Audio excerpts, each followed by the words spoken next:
Hey, let's talk about games. Hello again, my friends.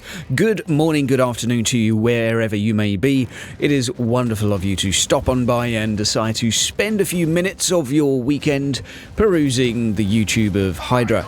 Now, today's video we're going to be talking about Martyr again for the third day in a row, but with today there is potentially something with a slightly more positive spin on it. Now, the developers had a stream yesterday and Gergo and Megapool both had a good old chat and natter about the future, about what they're working on, about current events and things of doobly-doos of that nature.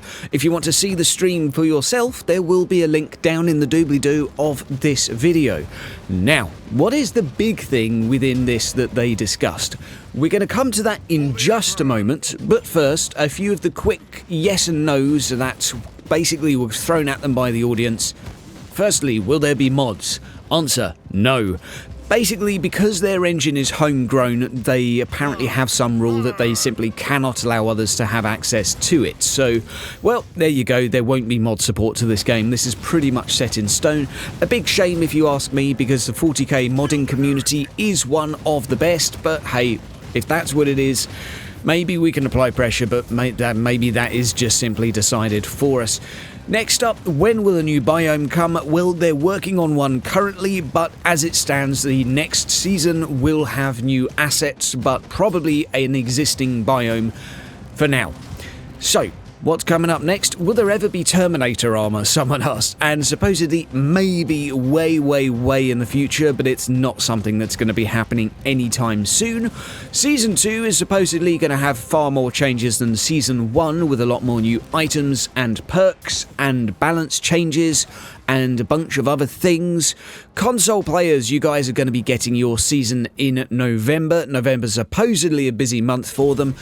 Season in November for console, and announcement for players for PC in November too. So stuff happening. Let's get this stuff out the way. I'll put a copy paste down in the doobly-doo of what people have surmised from the stream.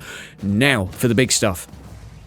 There's mention that quite possibly and probably, and they are working on having co-op campaign.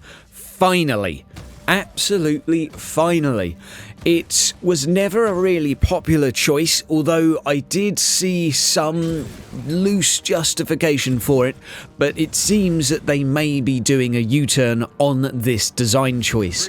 And I have to say, I think this is a step. This isn't on its own going to be sufficient to make this game a great title, because it's simply currently a detrimental design choice that's going to be reversed, allowing the game to simply become more acceptable. It doesn't mean it's going to become of a great standard, it means there's something that is bad that is going to be removed. But this does allow people to enjoy what is one of the better features of the game, which is the story, in a co-op setting. Will there be a new Game Plus mode to go alongside this? I don't know, but I really hope so, because do you want to make a new character to play with your friend? I don't really know. I don't know the ins and outs of how this is going to work, guys. I also know that the morality choices are going to be a little bit janky, because remember, that was one of the main reasons they decided to make it single player only. You were making choices that basically influenced whether people lived or died.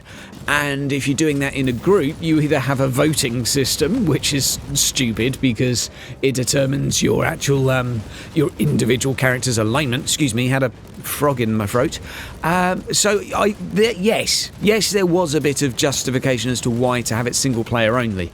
But where there's a will, there's a way. And there surely must be some way to work around this and still allow people to simply play together. I think that it's gonna help. There may be people that simply said, I'm never going to buy this game while this is a feature, that now buy it. It may help their sales a bit, because to be fair, going back to the Steam forums, there was always a fair quantity of people that simply said, what, no co-op campaign, this is dumb, I ain't even going to look at buying this. So it may give them a little bit of spike in sales, but I think to me it represents something a little bit bigger. It represents the fact that maybe some of these design choices, hashtag like the suppression system, maybe something they're willing to think about. It is their game, it is their art, but at the end of the day, I think it's safe to say that there are some things within this that just simply don't work. And the co-op campaign being changed could be the first of hopefully a few steps to get this game rolling and rocking in the right direction. Guys, I want to know what you think of this down in the comments below. Would you come back to play the campaign in a cooperative setting, maybe on a harder difficulty or something like that? Would that tickle your pickle?